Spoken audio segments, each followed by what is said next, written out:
Hello everyone, today we are going to learn basic PhotoPad tutorial how to blur image.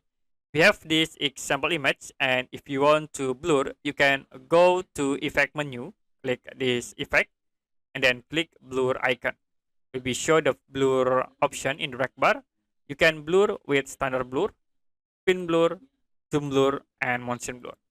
The other option you also can create for blur selections, like in the I will delete is blur, and then I will go into select menu and I will use the oval selection. Okay, I will create in it like this. Now you can go into effect and then you can click blur. I will use the select region and you can see there are more options for the blur. You can use the invert region to invert the other side like this, or you can use pen region by clicking at this point. Like here I will reset region and I will use the pen region.